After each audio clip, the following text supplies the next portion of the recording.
years, we at InVia have been really interested in the rites of passage that accompany us in life.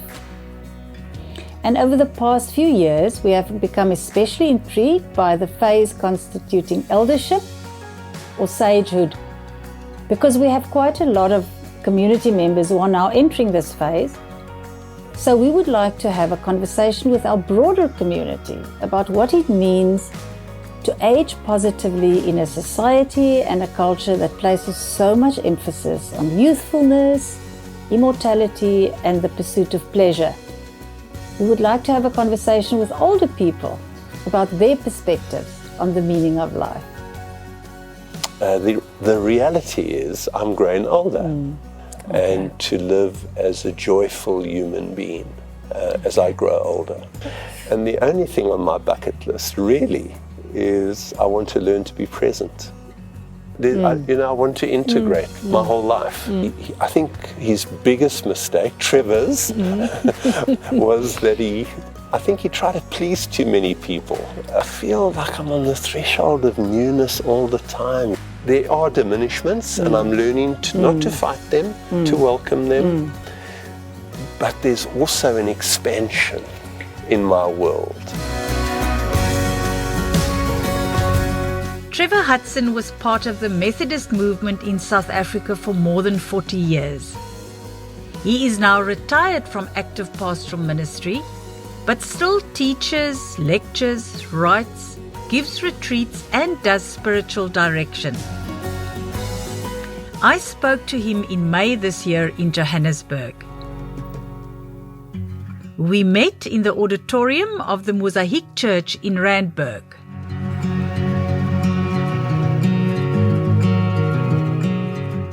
If I were to ask you to introduce yourself to me, what would you say? Well, I would say to you that I'm 71 years of age.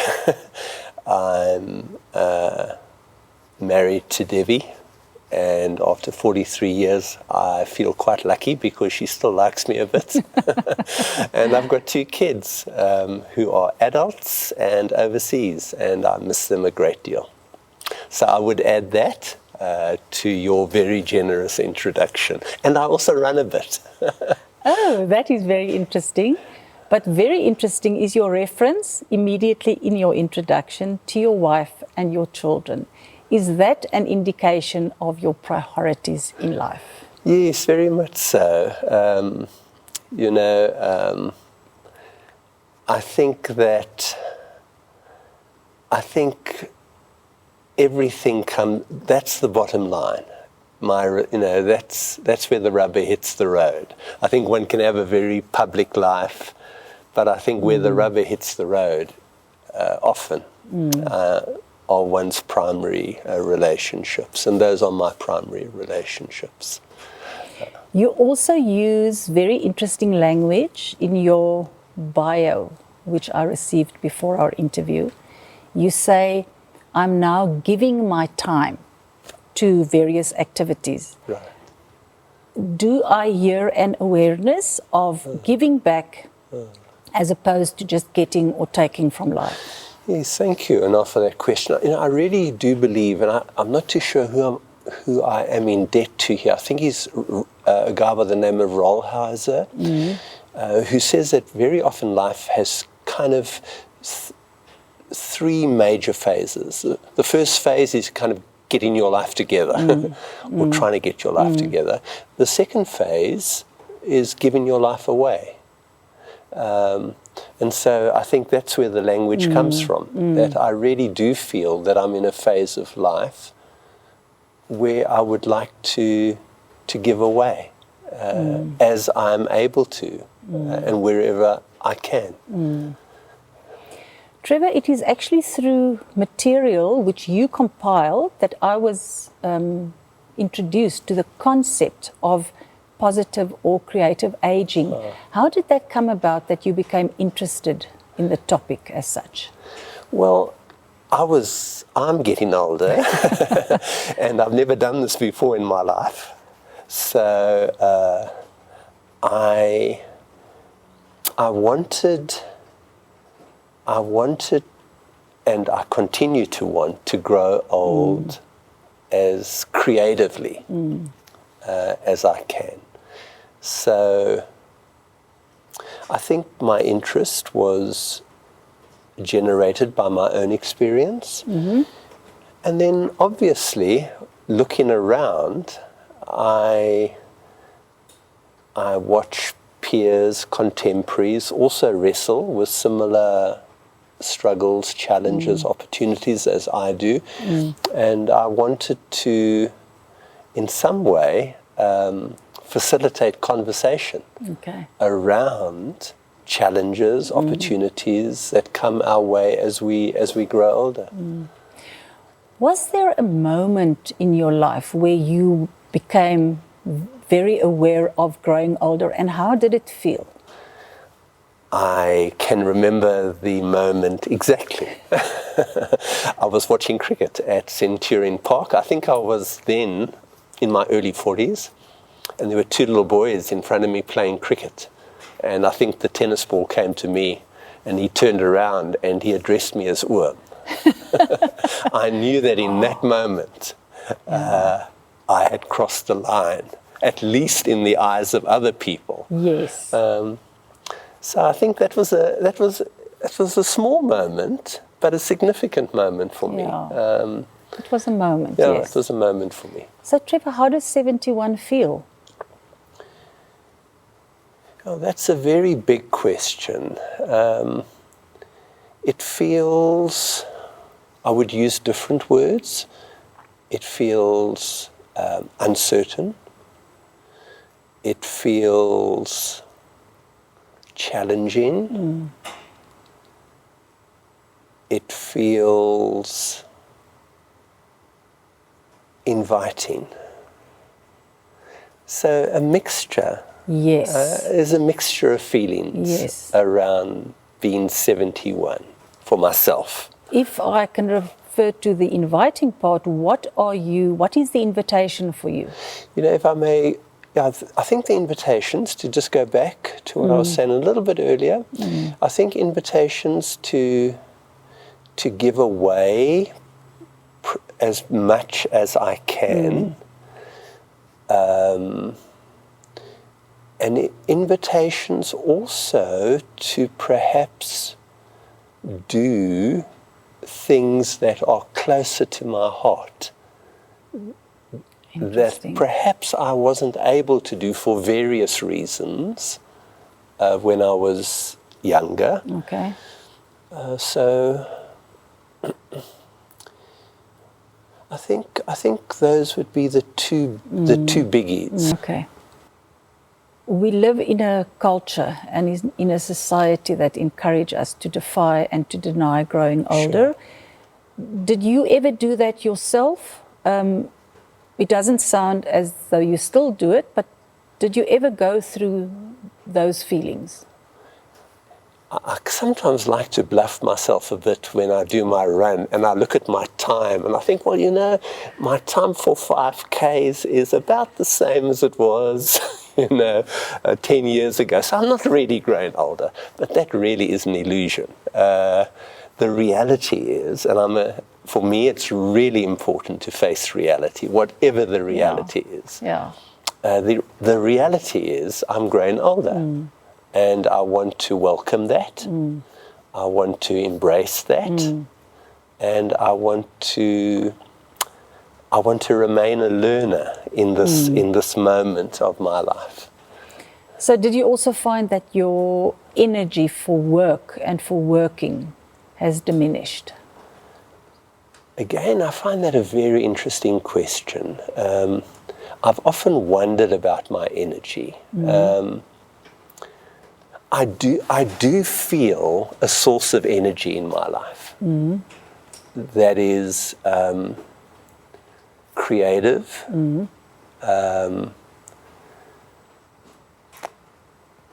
I think what I would want to say honestly is that maybe sometimes, while maybe levels of energy are still high, I sometimes take a little bit more time to, as it were, bounce back. I need a little bit more recovery time after energetic output or contribution. So I think I do feel energy in the moment.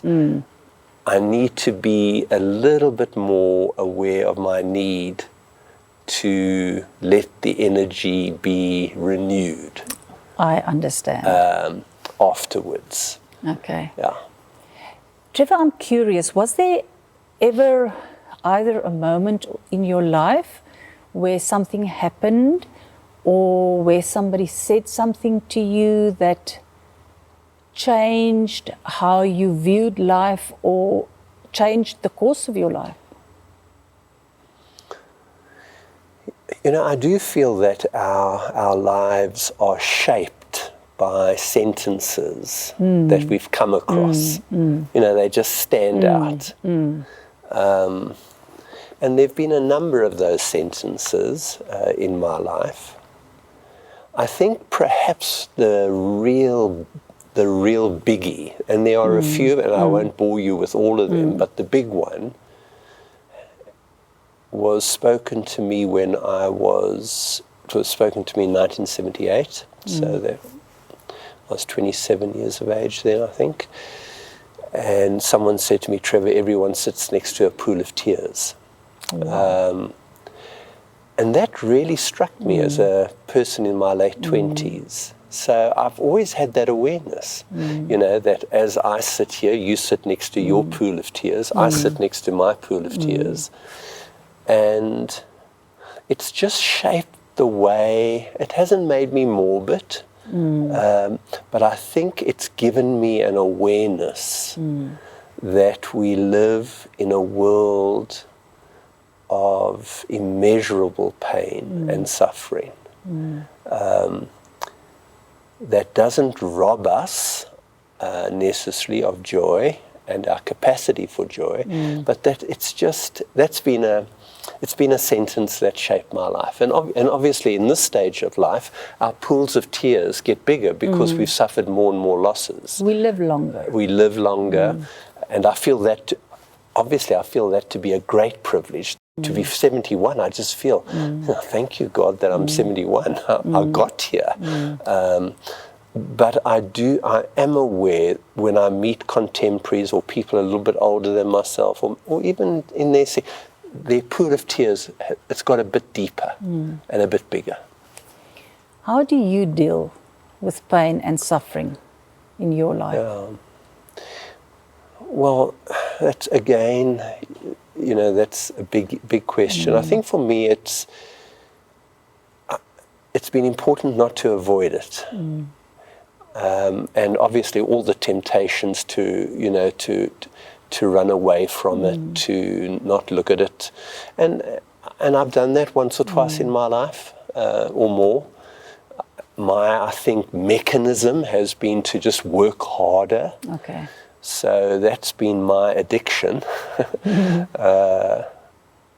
And my family would say, they'll call me out on this one if they see extreme busyness. You know, what are you running away from at the moment? What don't you want to face? So I think for me, I think facing my own pain has been important, befriending, as it were, my own tears. And then having safe spaces where I can talk about that pain and share it, and with someone who doesn't want to fix me up, sort me out. So that's been really important. And then obviously, I'm hoping that my pain doesn't lead me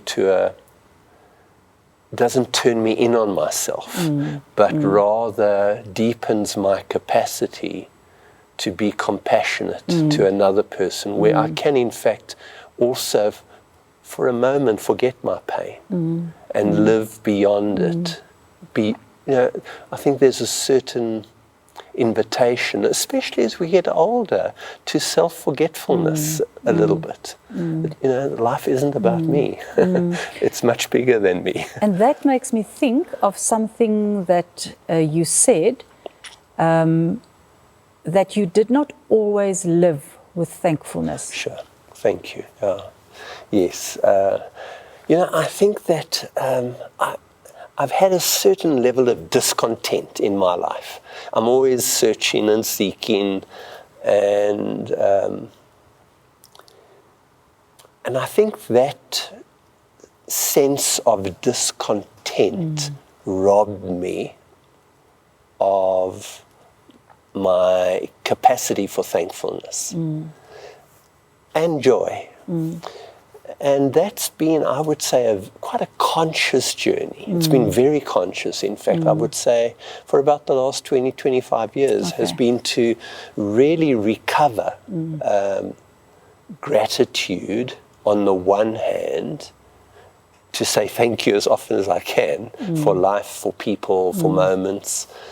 And on the other hand, and this is a bigger word, for me to really recover joy and to live as a joyful human being as I grow older. That's a big invitation that I feel in my life. I'd like to quote something which I read that you had written. But those who have been spiritual giants remind us that the wise always live with an awareness of our dying. Saint Benedict said, "Daily keep your death before your eyes." Do you think about death? Yes, every day. I think that's really important. I don't find it a morbid thought. I think it's really important for me to keep my own death before me on a daily basis. Okay. And I think it does quite a lot of things for me. It reminds me of my fragility, my mortality, my vulnerability. It certainly reminds me of just the wonder of this moment that I'm in, and I'm going to live it as deeply and fully and richly as I possibly can. Because this is really all we have is now. Right, this present moment is what it's about, and I don't want to live in a kind of if only house that puts me in the past, or a what if house that puts me in terms of my worries and my fears about the future. So obviously I want to have some awareness of the future in terms of planning, etc. But I really do want to learn how to live in the present. Sometimes people say to me, "Trevor, what's on your bucket list?" And they expect a whole list of things. And the only thing like in that movie. Right. Yes. And the only thing on my bucket list really is I want to learn to be present. Beautiful. Are you afraid of death? I have a mixture of feelings. Okay. Maybe afraid is too strong a word for my own feelings. Yes. I'm not necessarily looking forward to it. I have a deep love for life. I love my life. I love this world. I love people. And the thought of not being here to, watch my kids grow up and grandchildren, and that I think to myself, I'm going to miss that. Yes. So there's a sense of, when I think about death, there is a sense of what I'm going to lose. Yes. There's also this incredible mystery that I'm not frightened of. And I'm trusting, obviously, and it arises out of my own faith, that at the heart of this great mystery in front of me, there is a very great love. And that I'm in fact going to be moving from love to love. Which leads to my next question. How do you understand life after death? I think I don't want to say too much because it's clouded for me in great mystery. I think what I would want to say as a bottom line for myself is that it will be in the presence of God and God's love for me that I have witnessed in Christ, and I believe nothing can separate me from it. Okay. So that for me is my bottom line, is that, and that's what I meant, that I'm moving from being loved in this world by God, by loved ones, into a deeper experience of being loved. Okay. That's what I'm expecting and hoping for and trusting. We hope you enjoyed episode 1. Should you wish to further reflect on this interview, you can download notes from our website www.invia.org.za. Episode 2 is also now available on YouTube.